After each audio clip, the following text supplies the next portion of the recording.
What is সাড়ে সাথী? সাড়ে সাথী সেটা আবার কি? সাড়ে সাথীর মালিকটা হচ্ছে শনি। যখন তার দশা বা ফেজ চলে, আপনার ননি হিরো আলমের ধন দেখে হয়ে যায় তার মনি।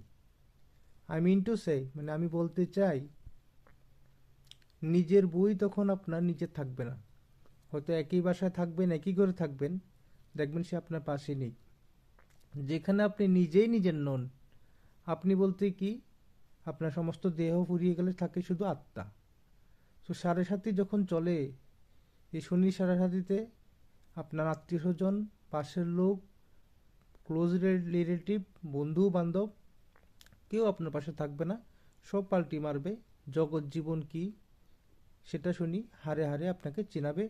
টাকা পয়সা ধন দৌলত, বন্ধু বান্ধব, বাস্তব জগৎ জীবন চেনাবে। Thank you.